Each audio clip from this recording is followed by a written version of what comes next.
hanya dengan Rp15.000 per bulan, Anda telah turut berpartisipasi dalam menyebarkan dakwah bersama Tarbiyah Sunnah.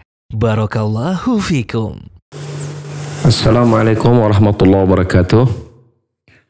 Innal hamdalillah hamdan katsiran thayyiban mubarakan fihi kama yuhibbu rabbuna wa yardah.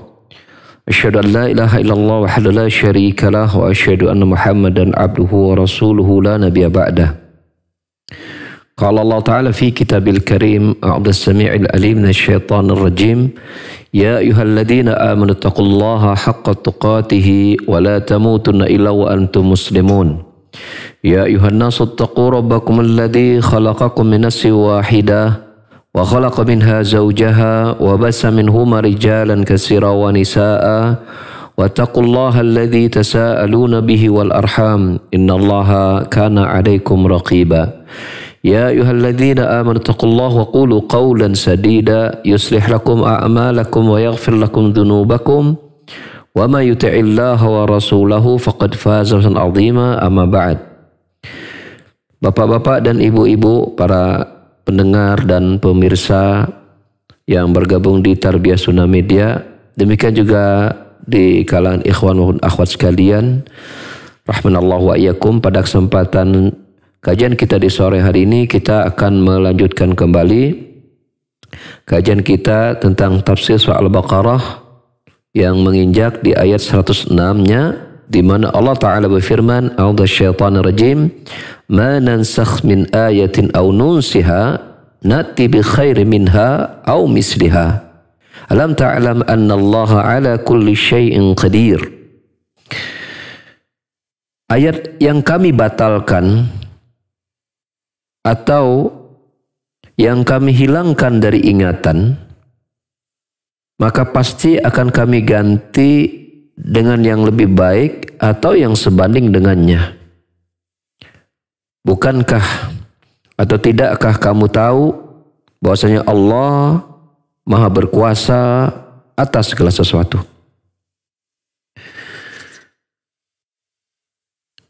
Konteks ayat ini nanti kita kata Syekh Utsaimin, nanti kita akan bertemu pada ayat-ayat berikutnya yang ini berkenaan dengan konteks suatu kejadian, yaitu pengujian tentang benar atau tidak iman manusia, terutama di masa Rasulullah SAW ketika Allah Ta'ala memalingkan kiblat yang tadinya mengarah ke Palestina, yaitu ke Baitul Maqdis, ke arah Mekah Masjidil Haram. Ini menjadi sebuah hukum baru tentang arah kiblat. Ya, nah kalau mengatakan ayat yang kami batalkan, tentu dalam hal ini konteks tentang apa? Berpindahnya arah kiblat. Atau ada ayat yang kami hilangkan dari ingatan karena Rasulullah SAW itu pernah kejadian membaca satu ayat kemudian lupa pada ayat yang lain, ya, sebagaimana di dalam sebuah hadis yang sahih yang diriwayatkan oleh Imam Abu Dawud dan Kitab As-Shalah, yang ini disahihkan oleh Syekh Albani rahimahullah taala dalam Sahih Abu Dawud dan hadis yang hasan, ya, kedudukannya. Anna Nabi SAW qara'a fi salati fataraka syai'an lam yaqra'hu faqala lahu rajulun tarakta ayatan kada wa kada faqala Rasulullah SAW halla adzakartaniha.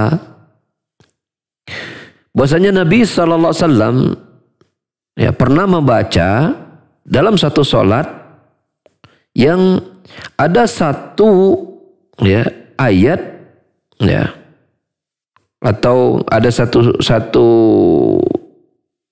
ayat atau lebih dari satu ayat yang beliau tidak baca. Maka ada di antara sahabat yang bertanya kepada beliau atau menyatakan kepada beliau, engkau ya Rasul meninggalkan ayat ini dan ini. Maka Rasul berkata SAW, halla adzakartaniha, bukankah atau tidakkah engkau ingatkan aku tentang hal itu? Tentang ayat yang beliau lupa. Ya. Maka di sini kata Allah, ayat apa saja yang kami batalkan atau yang kami hilangkan dari ingatanmu, maksudnya kepada Rasulullah SAW, na'ti bi khairi minha aw misliha, maka kami pasti akan ganti dengan yang lebih baik atau yang sebanding dengannya. Ya. Mana lebih baik? Bisa jadi ada suatu hukum yang ternyata diganti dengan hukum yang keadaannya bisa jadi dianggap lebih berat oleh kaum muslimin. Maka penggantian ayat tersebut dengan ayat yang lain yang lebih secara amalan mungkin dirasakan berat, ini karena Allah menginginkan pahala yang lebih besar kepada kaum mukminin. Ya. Atau ya, mengganti satu ayat dengan ayat yang lain yang secara hukum itu ternyata lebih ringan. Maka ini untuk memberikan kemudahan kaum mukminin dalam beramal. Atau yang seimbang. Ya, atau yang seimbang. Maka bila seimbang dalam pelaksanaannya, maka fala khairiyatu bil istislamil abdi li ahkamillahi azza wa jalla wa tamamin qiyadihi laha. Maka penggantian itu untuk melihat seberapa besar seorang hamba itu tunduk kepada hukum-hukum yang Allah Azza wa Jalla turunkan. Ya, untuk melihat seberapa besar sempurnanya mereka untuk tunduk dan patuh kepada aturan yang Allah berikan kepada mereka. Makanya yang berkaitan dengan konteks pemindahan arah kiblat dari Palestina Baitul Maqdis ke Mekah Baitul Haram, maka Allah Subhanahu wa taala sebutkan di dalam surah Al-Baqarah ayat 143 yang nanti kita akan ketemu. Ya, sekarang kan ayat yang ke-100 berapa? 106 ya. Nanti di 143 kita akan ketemu. Allah berfirman, "Wa ma ja'alnal qiblata allati kunta 'alaiha illa lina'lama man yattabi'ur rasul mimma yanqalibu 'ala aqibai." Dan tidaklah kami jadikan kiblat yang dulu engkau Muhammad yang menghadap ke arah tersebut, itu Baitul Maqdis. Ya. Untuk kemudian menguji. Ya, setelah pindahkan begitu ya ke arah Masjidil Haram untuk menguji agar kami mengetahui siapa ya di antara mereka yang betul-betul mengikuti Rasul dan siapa yang kemudian berbalik ke belakang punggungnya, artinya apa? Menolak, membangkang terhadap apa yang Allah Subhanahu wa taala turunkan hukum tersebut untuk Rasulullah SAW, ya, untuk diuji apakah mereka mengikuti atau tidak. Alam ta'lam anna Allah ala kulli syai'in qadir. Tidakkah kalian tahu bahwasanya Allah Maha berkuasa atas segala sesuatu? Ayat ini menjelaskan kepada kita beberapa faedah tentang subutun nasakh. Ya, tentang adanya penetapan hukum nasakh, yaitu penghapusan hukum ya dari hukum sebelumnya kepada hukum yang baru. Dan ini sah-sah saja secara akal. Ya, dan terjadi secara syariat. Ya. Terjadi secara syariat.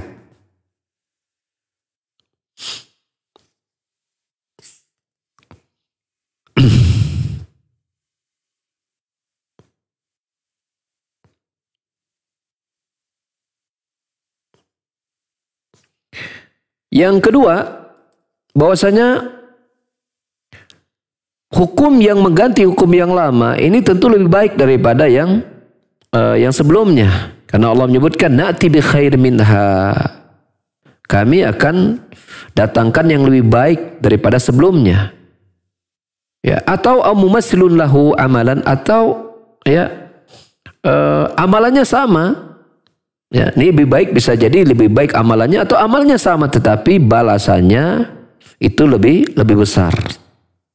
Ya, ini kita lihat Allah menyebutkan ya manansakh min ayatin, tidak ada satu ayat yang kami nasakh hukumnya. Ya, atau kami hilangkan dari ingatanmu Muhammad kecuali kami akan datangkan yang lebih baik. Ya.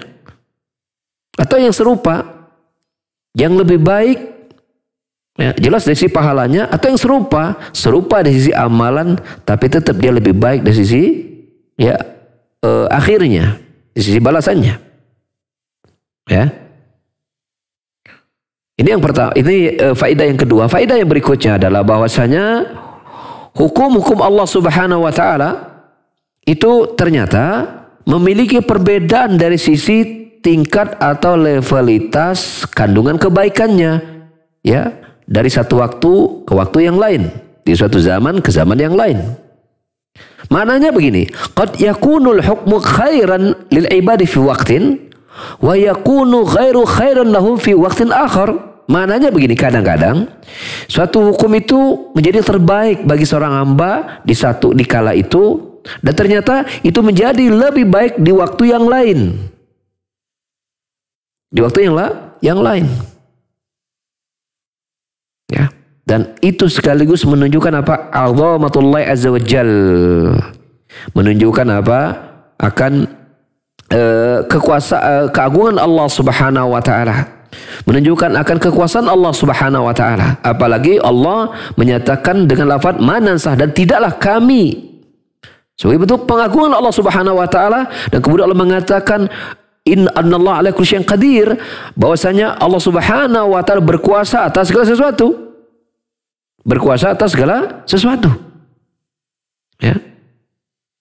Dan Allah menyebutkan berkuasa atas segala sesuatu, ini amatun syamilatun, artinya kekuasaan Allah itu tidak ada satupun yang tidak dikuasai oleh Allah Subhanahu wa ta'ala. Apa perbedaan berkuasa dengan kuat?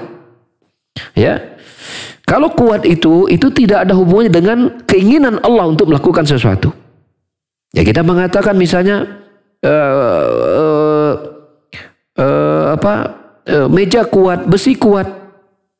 Tapi kalau dibilang berkuasa, maka itu ada yang bergerak. Maka Allah mengatakan bahwa Allah itu berkuasa atas sesuatu, artinya berkuasa untuk mengatur segala sesuatu. Termasuk annal qadira ala taghyiril umur al-hissiyah. Termasuk ketika Allah Subhanahu wa taala berkuasa untuk mengganti, ya, mengatur dan mengganti perkara-perkara yang sifatnya, ya, yang bisa dirasakan oleh panca indera kita. Ya, misalnya kita tahu bahwasanya Allah mengubah keadaan proses fase-fase kita sebagai manusia, misal. Ya, dari tidak ada kemudian jadi ada, lalu kemudian berkembang, tumbuh sampai lahir dari rahim ibu kita, tumbuh berkembang dan seterusnya. Maka bila Allah Subhanahu wa taala mau berkuasa untuk mengubah perkara-perkara yang bisa terlihat dan terpantau oleh panca indera kita, maka begitu pula ketika Allah menyatakan Allah berkuasa atas sesuatu, Allah pun mampu mengubah pada perkara-perkara sifatnya ma'nawiyah. Ya, yang sifatnya ma'nawiyah, termasuk menetapkan hukum. Ya. Ketika kemudian Allah menyatakan bahwa hukum pada saat ini ada yang terbaik, tapi pada keadaan lainnya ada yang lebih baik, maka Allah berkuasa untuk mengganti hukum itu sesuai dengan, ya, hikmah dari Allah Subhanahu wa taala. Makanya Allah mengatakan, alam ta'lam annallaha ala kulli syai'in qadir. Tidakkah kamu tahu bahwasanya Allah berkuasa atas segala sesuatu? Ya. Setelah sebelumnya Allah menyebutkan tidak ada satupun ayat yang kami hapus atau kami hilangkan ingatan itu dari dirimu Muhammad, kecuali kami ganti lebih baik atau yang serupa dengan itu. Lalu kemudian Allah menutup ayat tersebut dan mengatakan, tidakkah kamu tahu Allah berkuasa atas sesuatu? Artinya ketika Allah mengubah satu hukum dengan hukum yang lain, menunjukkan bahwa Allah berkuasa atas segala sesuatu, termasuk mengubah satu hukum dan hukum yang lain, mengganti satu hukum dengan mengganti hukum yang lain, menunjukkan bahwa Allah Maha berkuasa. Allah bebas mengatur apa yang Dia inginkan. Ya. Seperti itu. Dan Allah Subhanahu wa taala menjamin ketika dirubahnya hukum sebelumnya kepada hukum yang baru, itu apa? Lebih baik. Untuk memberikan apa? Memberikan ketenangan kepada siapapun yang terlibat dalam hukum itu, apalagi orang mukmin. Ya, bahwa jangan khawatir, diganti ini pasti lebih baik. Pasti lebih baik. Ya, pasti lebih baik. Sehingga dari situ anna syari'ata tabi'atun lil masalih. Dari situ kita lihat bahwa peletakan dasar hukum syariat agama kita ini betul-betul mengikuti bagaimana kemaslahatan yang terbaik itu bisa dirasakan oleh umat, oleh manusia. Itu. Dan Allah la yubadilu hukman bihukmin ila limaslahatin. Allah Subhanahu wa taala tidak mengganti suatu hukum dengan hukum yang lain kecuali pasti ada maslahat. Pasti ada maslahat. Itu.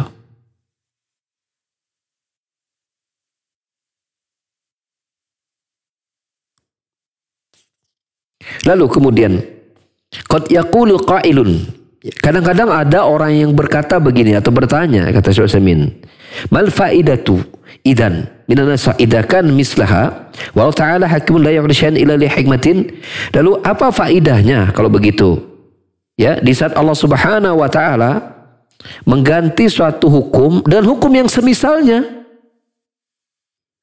Ya, padahal Allah Subhanahu wa taala tidaklah melakukan, ya, Allah sebagai hakim tidaklah melakukan sesuatu kecuali ada hikmahnya. Lalu apa faedahnya? Allah mengganti satu hukum, kemudian Allah ganti dengan hukum yang sama. Apa faedahnya? Contohnya tadi, ya, menghadap kiblat ke arah Baitul Maqdis diubah ke arah mana? Mekah, Masjidil Haram. Ada nggak kesulitan untuk memindahkan kaum muslimin mengubah posisinya? Jawabannya tidak susah. Hukumnya sama, atau hanya tinggal pindahkan arah sana, pindahkan ke arah sini, kan gitu. Lalu apa hikmahnya pemindahan itu? Dari arah kiblat Palestina, Baitul Maqdis dipindahkan ke arah apa? Ke arah Mekah, Masjidil Haram. Sementara tidaklah Allah berbuat kecuali pasti ada hikmah. Lalu apa hikmahnya? Toh perbuatannya kan ya sama begitu. Hanya mengubah posisi kiblat tadi. Maka jawabannya adalah annal faidata ikhtibarul mukallafi bil imtisal. Faidahnya sebagai bentuk ujian, ya, kepada orang-orang yang beriman, ya, untuk menguji keimanan manusia pada saat itu. Mereka mau tunduk atau tidak ketika Allah mengatur urusan, bahwa urusan ngatur kiblat pun urusan Allah Subhanahu wa taala. Ketika Allah pindahkan tersebut kemudian mereka mengikutinya, tampaklah apa? Dalla ala kamali ubudiyyati, tampaklah kesempurnaan apa? Ketundukan hamba tersebut kepada aturan atau pilihan Allah Jalla wa ala. Sebaliknya, ketika dia tidak melaksanakan, ya, pekerjaan tersebut, ketika Allah menyatakan kiblat itu dipindah, kalau kemudian dia tidak ikut berpindah arah kiblat, dalla ala annahu ya'budu hawahu wa la ya'budu maulahu, menunjukkan bahwasanya apa? Dia menyembah, mengikuti hawa nafsunya, bukan ingin beribadah kepada, ya, kepada Sang Penciptanya. Ya. Nah, ini pelajaran penting bagi kita. Paling penting bagi kita bahwasanya ketika kita berpindah pada satu keadaan dan keadaan yang lain, dan itu semua berada dalam aturan Allah Subhanahu wa taala, maka ingat itu untuk menguji kita. Apakah kita tetap sama taat dan tunduk kepada Allah Subhanahu wa taala? Ya. Mungkin ambil misal begini.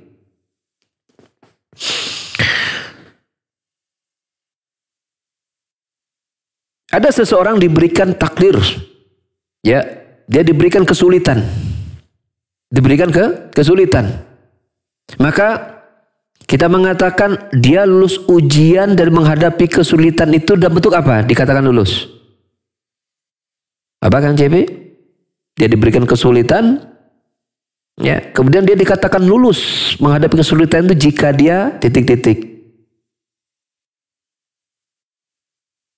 Iya, jika dia bersabar menghadapinya. Ternyata Allah ganti kesulitannya dengan kesenangan. Dirubah toh sama Allah Subhanahu wa taala? Dirubah. Baik. Apa yang Allah ingin uji ketika dia diberikan kesenangan? Dikatakan lulus bila dia apa? Dikatakan lulus bila dia apa? Bersyukur. Bila dia bersyukur. Sekarang kita balik. Kita balik. Yang pertama, ketika diberikan kesulitan, dia sukses. Ya kan? Kemudian yang kedua, dia diberikan ujian kesenangan. Dia bisa sukses, bisa tidak. Betul? Begitu juga. Ya. Ada orang yang diberikan ujian kesenangan, dia sukses. Ketika diberikan susah, dia tidak sukses. Ada orang yang sukses dua-duanya. Diberi ketika dia kaya bersyukur, ketika ditimpa sulit dia sabar. Itu yang terjadi kepada banyak para nabi dan para sahabat. Ya, banyak yang seperti Mus'ab bin Umair, keluarga konglomerat. Meninggalnya saja dan dia kesulitan ketika ini anak orang kaya ya, kulitnya mulus segala macam gitu. Anak orang kaya. Ketika dia masuk Islam, maka keluarganya membuangnya dan tidak memberikan sedikit pun harta kepada dirinya, dan dia mulai menjalani masa-masa sulit. Ya, karena mulutnya mulus kemudian harus hidup susah. Ya, tentu ini perkara yang berat. Tapi Mus'ab bin Umair tidak pernah mengeluh. Dan ketika dia mati pun, ya, bila sarungnya dinaikkan ke tutup kepala sebagaikan kafan, kakinya kelihatan, kalau ditutup kakinya, kepalanya kelihatan. Padahal beliau telah banyak mengislamkan penduduk Madinah dengan dakwah beliau. Itu banyak para sahabat yang sedih melihat bagaimana nasib akhir dari sisi fisik ya. Tapi kondisi itu tentu para sahabat berbahagia dengan teguhnya istiqomahnya Mus'ab bin Umair. Seperti itu. Lulus. Dia tadinya kaya, kemudian diberikan ujian iman berupa kesulitan, maka dia bersabar. Dia bersabar. Karena dia tahu bahwasanya Allah berkuasa atas sesuatu, termasuk Allah berkuasa untuk memindahkan hidup seseorang dari kaya menjadi miskin atau sebaliknya.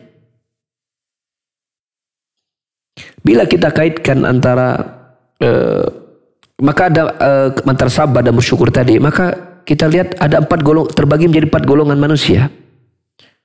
Ya, ada manusia yang lulus dalam bersyukur dan bersabar, ada manusia yang lulus dan bersyukur tidak lulus dan bersabar, ada manusia yang lulus tidak lulus dan bersyukur lulus dan bersabar, ada manusia yang tidak lulus kedua-duanya.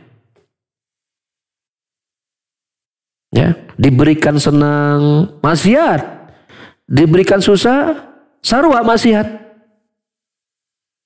Ketika dia diberikan harta yang banyak, kesenangan yang terbuka, dia terus berleha-leha dengan hidupnya.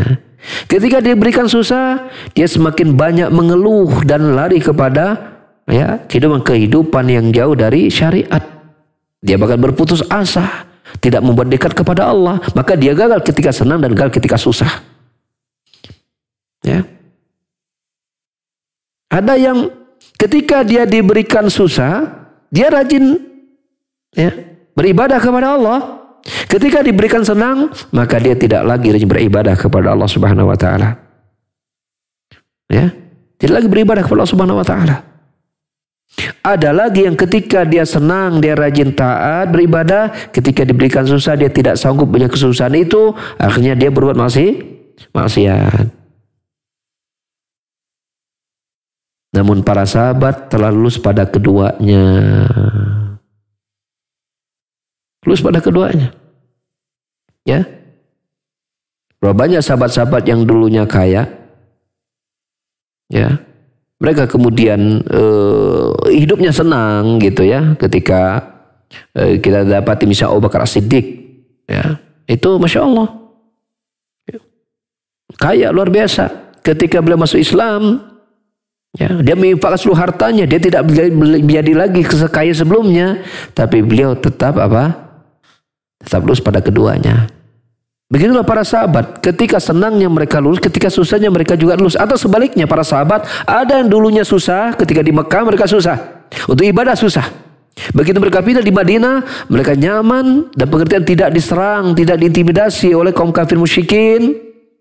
Ya, apalagi ketika banyak Islam kemudian menguasai Mekah dan Madinah, dan banyaknya kota-kota negeri-negeri yang dibuka dan tunduk kepada Islam dan masuk harta-harta ke negeri Madinah, para sahabat ya itu tidak terbuai dengan kekayaan harta benda yang datang masuk ke Madinah atau masuk ke Makkah. Tidak. Mereka tetap hidup dalam apa? Dalam ketawaduan mereka. Mereka tetap hidup dalam kesederhanaan mereka. Ya. Seperti itu. Maka ini faedah yang bisa kita ambil tentang bahwasanya Allah Subhanahu wa taala berkuasa untuk mengubah hukum, ya. Sebagaimana Allah berkuasa untuk mengubah keadaan hamba-hambanya, maka oleh karena itu ridholah kita dengan apapun yang Allah atur buat kita. Dan alhamdulillah kita hidup di masa semua hukum-hukum syariat itu telah sempurna berdasarkan firman Allah Ta'ala di dalam surah Al-Maidah ayat yang ketiga, al-yauma akmaltu lakum dinakum, pada hari ini telah kusempurnakan agama buat kalian. Semua hukum itu telah tuntas, alhamdulillah. Bersyukur kita kepada Allah, ya, karena kita telah disempurnakan hukum. Dan tapi kita lihat para sahabat saja ketika digantikan hukum, mereka tenang karena Allah telah memberikan kabar gembira. Ketika Allah ganti suatu hukum dengan hukum yang lain, ingatlah penggantian hukum itu yang diganti ada lebih baik, lebih besar pahalanya, lebih besar faedahnya, maslahatnya, sehingga para sahabat menjadi tenang. Ya, kecuali kalau orang-orang yang ingin membangkang, mereka kesusahan.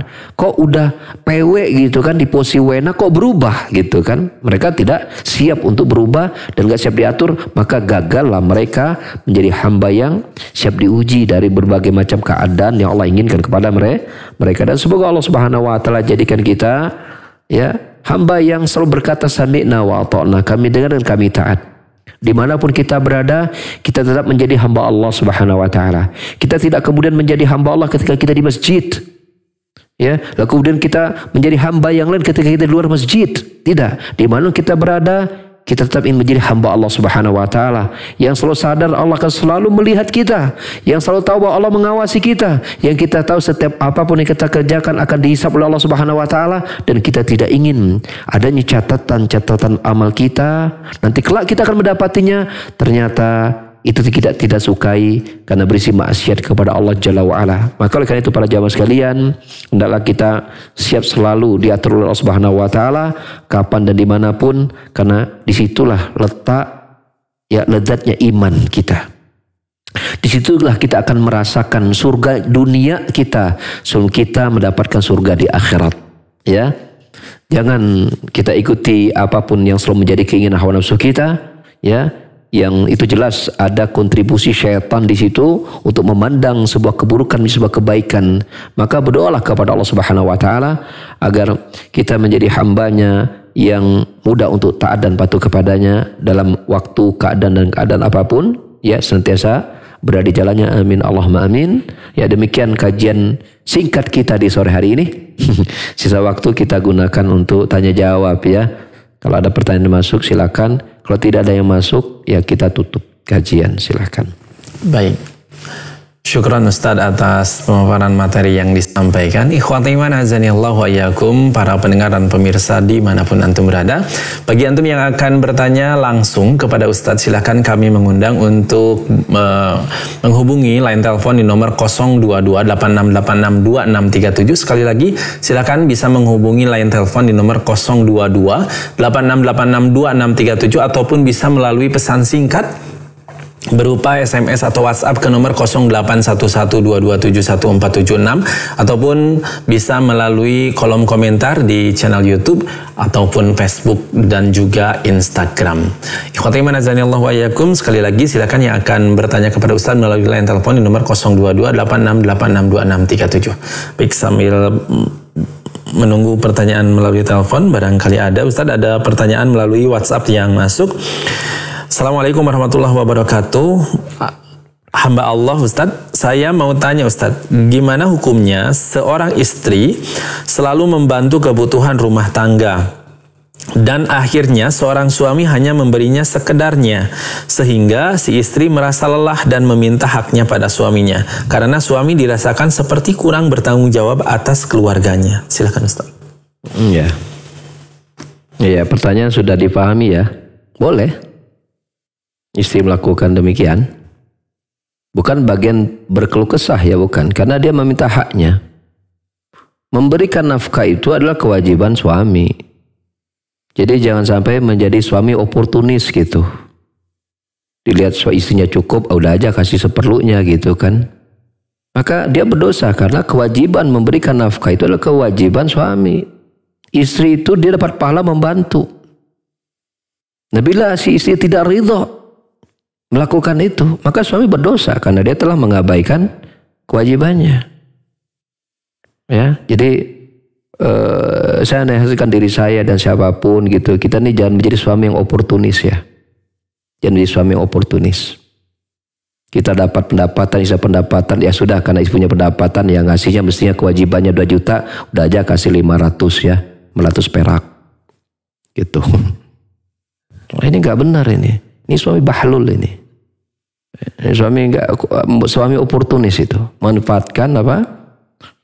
Wajar istri mengeluh. Ya, dia bekerja tadinya untuk membantu suami. Ternyata berhasil gitu bantuannya. Lalu suami, sudah santai aja. Saya ngasih 1 juta cukup gitu kan. 1 juta lagi udah ada, istri dapat penghasilan.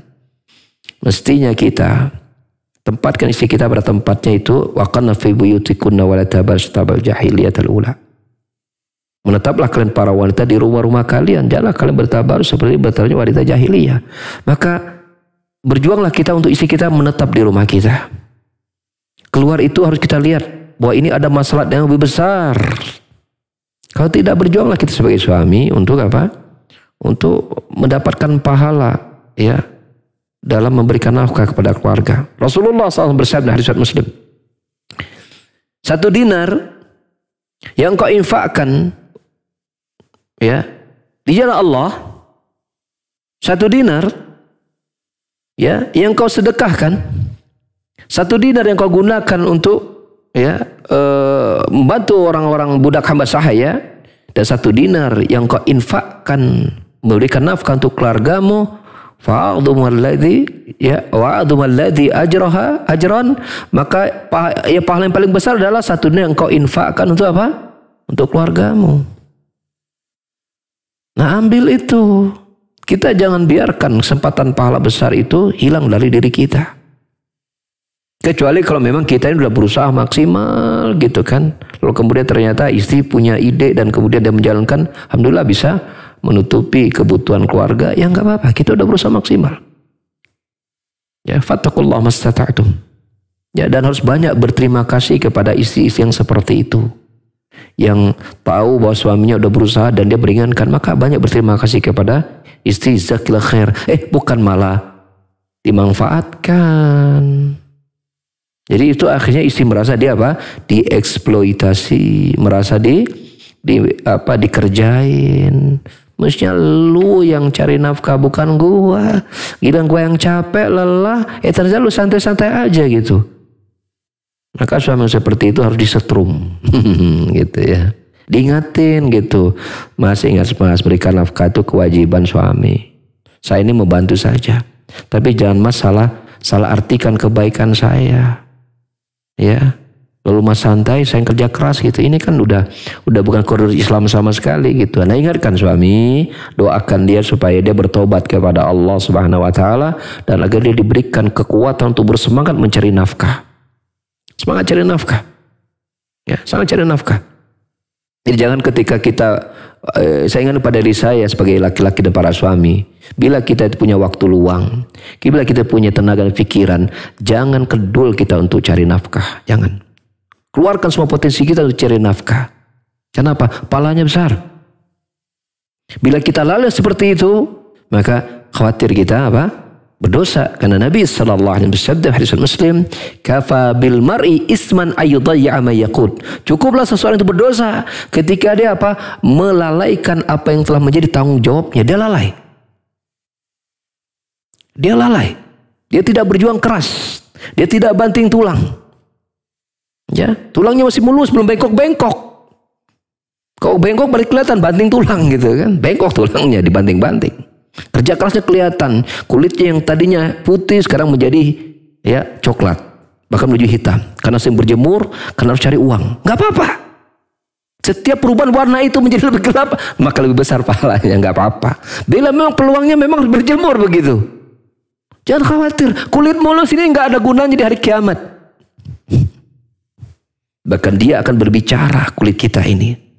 Allah akan tutup lisan kita, maka kulit kita akan berbicara menjadi saksi. Maka beruntunglah wahai kulit yang hitam yang ada gunakan untuk mencari nafkah jalan Allah Subhanahu wa taala. Dia akan berusaha untuk membela kita di yaumul qiyamah. Berjuang wahai ikhwas sekalian. Ya, kita harus tuh rela tidak tidur gitu mikirin nafkah untuk keluarga kita. Apa besok hari yang harus saya lakukan? Berpikir keras. Itulah pahalanya di sisi itu. Jangan kita berpikir, aku mangke weh. Gimana nanti aja. Allah musta'an. Itu bukan pikiran seorang muslim. Muslim berpikir bahwa kalau saya kerja keras Allah kasih pahala.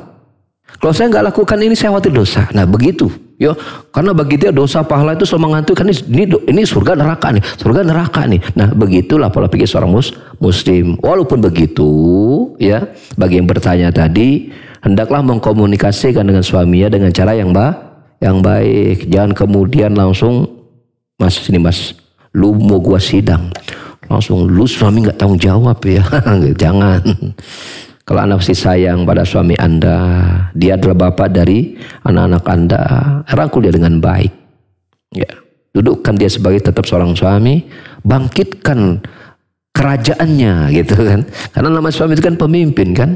Bangkitkan jiwa kepemimpinannya. Suami gitu kan, engkau adalah pemimpin dan apa yang kau pimpin kami di dunia akan insya Allah menjadi pemimpinan kami di surga insya Allah ta'ala.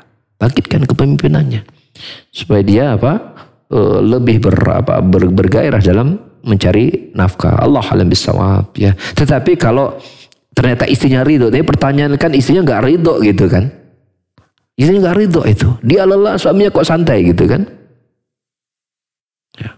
Walaupun begitu, lihat dululah.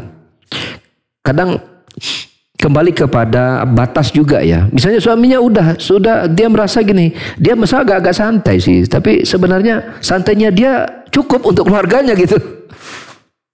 Listrik kebayar gitu kan. Makan dapur gebul terus gitu kan. Seperti itu. Lalu ngapain istri capek-capek kerja gitu. Udah cukup ya sabar sudah. Udah cukup ya sudah selesai. Maka suami udah bertanggung jawab. Kecuali kalau bekerja lagi untuk menaikkan lifestyle gitu kan, untuk menaikkan gaya hidup. Ternyata suaminya nggak dukung kalau kamu kerja, ya udah kamu sendiri yang mau memilih untuk bekerja lebih untuk menaikkan lifestyle gitu. Seperti padahal kalau dengan ini juga udah cukup. Gaji saya udah cukup, walaupun saya kelihatan satu, tapi gaji saya udah cukup untuk menafkahi keluarga. Maka suami udah selesai tanggung jawabnya. Karena batasnya untuk membiayai istrinya cukup, memberikan pakaian istrinya cukup, membiayai untuk listrik yang berkebutuhan sekarang cukup gitu, untuk dapur cukup, ya selesai.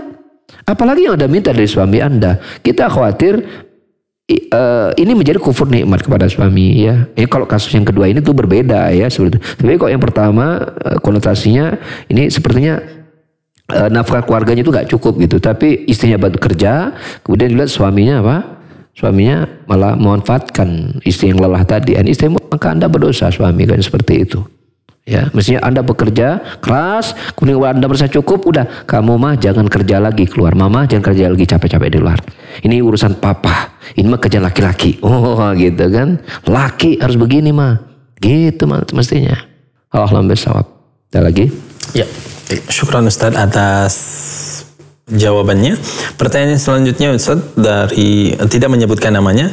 Ustaz, bagaimanakah berdoa kepada Allah dengan cara berwasilah pada orang soleh Ustaz? Silakan. Bagaimana berdoa kepada Allah dengan wasilah kepada orang soleh? Ya doanya biarkan orang saja yang berdoa. Entong ente mikirin caranya. Kan itu kan ini. Bagaimana caranya berdoa dengan perantara orang soleh? Berarti minta orang soleh untuk berdoa kan? Ya. Maksudnya gitu? Iya betul. Ya biarin aja orang soleh yang berdoa. Ngapain ente mikirin caranya? Itu bagian dari dia aja, ngatur waktunya, ngatur tempatnya. Kenapa harus pusing? Kalau pertanyaannya itu, ada nggak maksud yang lain pertanyaannya? Seperti itu redaksi. Bagaimana caranya berdoa dengan perantara orang soleh? Mungkin apakah boleh atau bagaimana tidak? Cara nitip doa kali? Apa gimana? Cara nitip doanya gimana ke orang soleh gitu? Kalau pertanyaan boleh tidak, jawabannya boleh. Jawabannya boleh. Jawabannya boleh. Ya, apa dalilnya? Ya, dalilnya ya di antara sahabat ada yang berdoa kepada Allah SAW untuk kebaikan diri mereka, seperti adanya seorang laki-laki yang buta, minta Rasul agar buta dihilangkan, dan seorang wanita yang ayan gitu, minta agar penyakitnya dihilangkan. Tapi Rasul menawarkan dia kalau dia bersabar itu surga untuknya gitu. Dari membeli bersabar untuk meraih surga. Itu menunjukkan kebolehan gitu. Minta doa orang soleh, kan syarat masih hidup ya orang solehnya. Dengan syarat dua, dia memang soleh gitu, bukan soleh-solehan. Ya, udah kelihatan ininya segala macam tauhidnya itu orang soleh. Kedua, orang solehnya masih hidup ya. Orang solehnya masih hidup gitu, ada di situ gitu, dan bisa dihubungi, bisa berkomunikasi, ya seperti itu. Namun yang afdol adalah berdoa sendiri. Padahal para sahabat utama, para sahabat-sahabat besar seperti Abu Bakar, Umar, Utsman dan Ali, ya, dan para sahabat yang lainnya, al-ashab bil jannah, 10 sahabat dijamin surga, itu tidak pernah meminta kepada Rasulullah SAW untuk didoakan agar untuk kepentingan pribadinya. Tapi mereka minta doa Rasul untuk kepentingan kaum muslimin. Ya, untuk kepentingan kaum muslimin, seperti kepada Rasulullah SAW agar berdoa kepada Allah agar diturunkan hujan, ya, melalui sholat istisqa. Itu para sahabat-sahabat besar minta itu kepada Rasulullah SAW. Tapi untuk kepentingan pribadi mereka tidak pernah minta Rasul mendoakan kepada Allah untuk mereka. Karena mereka tahu bahwasanya bahwa Allah menyukai bila hambanya berdoa langsung kepada Allah Subhanahu wa Ta'ala. Karena Allah berfirman, "Ud'uni astajib lakum." Berdoalah kepadaku, pasti aku akan kabulkan. Para sahabat faham, kalau doa langsung kepada Allah dikasih, mengapa harus melalui Rasul? Soalnya, ya gitu kan. Seperti para itu sahabat itu demikian tinggi imannya, sahabat besar kepada Rasul, kepada Allah Subhanahu wa Ta'ala dalam hal pengabulan doa. Ya, seperti itu. Tapi boleh tidak? Boleh. Boleh kita minta doa orang soleh untuk mendoakan kebaikan-kebaikan buat kita, ya, baik manfaat yang diraih atau mudarat yang ingin dihilangkan. Tapi kalau masuk pertanyaan pertama tadi, kemudian kedua masih, kalau boleh bagaimana caranya? Tinggal sampaikan, tolong doakan Pak ya, agar saya ini dan itu segala macam. Tinggal sampai. Nanti bagaimana cara dia berdoa, ya serahkan kepada dia, jangan kita yang ngatur. Ya, tentu nanti tentulah agar doa itu terkabul, ya usaha-usaha doa terkabul diupayakan, mencari waktu yang mustajab, tempat yang mustajab, dan seterusnya, dengan hati yang hadir dan seterusnya. Allahu a'lam bishawab. Baik, syukran Ustaz atas jawabannya. Pertanyaan selanjutnya Ustaz, Assalamualaikum, izin ana mau bertanya. Saya ingin belajar Al-Quran dan hadis, tapi orang tua tidak mengizinkan. Apa yang harus saya lakukan ya Ustaz? Baik, Masya Allah ya. Membaca Al-Quran, menghafal Quran, membaca hadis, menghafalkan hadis, ini merupakan ketaatan kepada Allah Subhanahu wa Ta'ala. Terlalu banyak dalil yang menjelaskan tentang keutamaan menghafal ayat dan hadis. Ya, Rasul bersabda misalnya, khairukum man ta'allama al-Qur'ana wa 'allamahu. Sebaik-baiknya adalah apa? Yang mempelajari Quran dan menghafalkannya dan mengajarkannya. Mempelajari Quran diantaranya dengan metode menghafal. Nah, ini merupakan ketaatan kepada Allah Subhanahu wa Ta'ala. Dan ketaatan kepada Allah tidak boleh dikalahkan dengan ketaatan kepada makhluk. Di antaranya orang tua. Ya.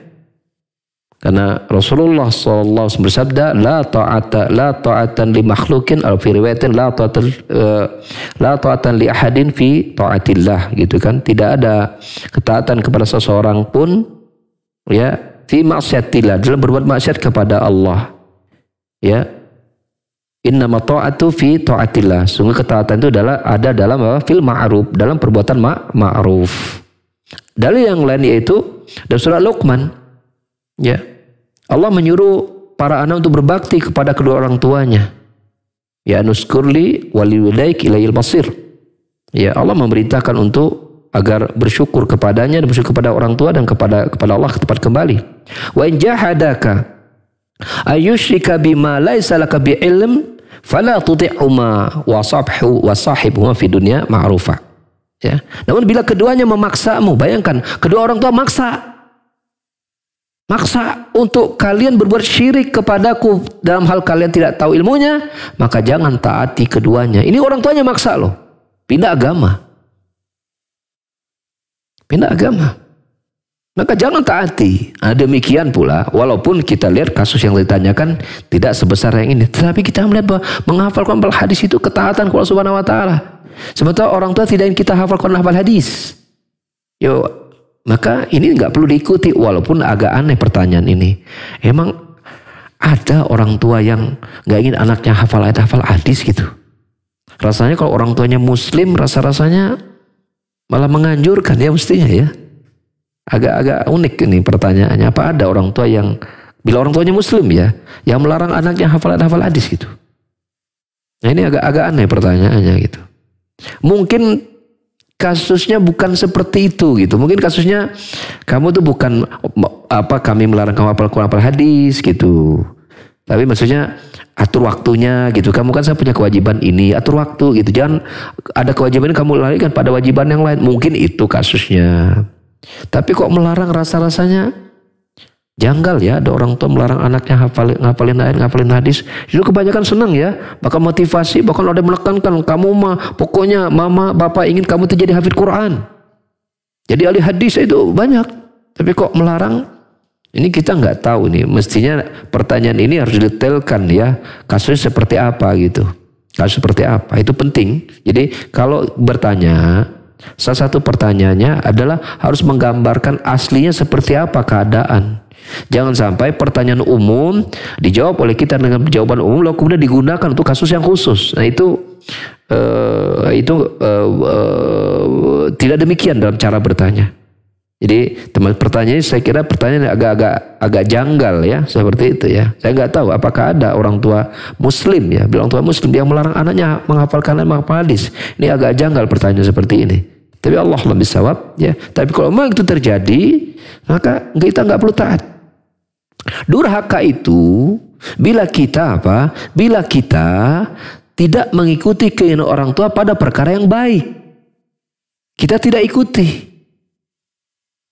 Nah, melarang anak hafalkan ayat hadis ini merupakan betul apa? Kemaksiatan. Maka nggak boleh ditaati. Kalau bersabda la ta'ata li makhluk fi ma'siyatil khaliq. Tidak ada ketaatan dalam kepada makhluk siapapun itu, termasuk pada kedua orang tua, dalam berbuat maksiat kepada Allah Subhanahu wa taala. Ya. Seperti itu. Ya. Bila ini mutlak ini, pokoknya nggak boleh hafal ayat, nggak boleh hafal hadis. Ini ada kesan seolah ya anaknya tidak boleh dekat kepada agama, dekat kepada sumber Islam. Padahal Rasulullah telah menjamin, ya aku tinggalkan dua perkara yang bila kalian berpegang kepada keduanya, kalian tidak akan sesat selama-lamanya. Ya, agar selamat, agar tidak sesat. Dan salah satu caranya dengan apa? Menghafal Al-Quran, menghafal hadis. Nah, ini sebuah kekeliruan tentunya. Namun kembali, mestinya ini harus dirinci kasusnya seperti apa keadaannya. Walau saya agak meragukan gitu ya, agak meragukan pertanyaan ini, agak meragukan. Saya kira mungkin ada kasus yang lebih rincinya. Kenapa kok ujung-ujung orang tua melarang menghafal hadis gitu?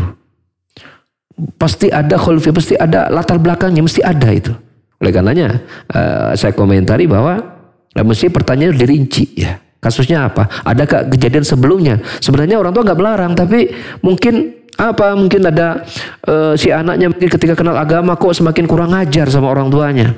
Si anaknya ketika kurang ajar dengan akhlak yang buruk, mengeluarkan ayat hadis, lalu orang berkata, kamu bawa ayat hadis percuma, kamu udah jangan hafalin percuma. Nah itu kan kasusnya berarti bukan sebenarnya orang tua tidak ingin anaknya hafal ayat hadis, tapi mungkin akhlak si anak dalam membawakan dalil nggak tepat, perilakunya nggak pas, refleksi dari dihafal ayat hadis kok nggak seperti yang diharapkan oleh ayat dan hadis itu sendiri. Bisa jadi seperti itu konteksnya, ya bisa jadi.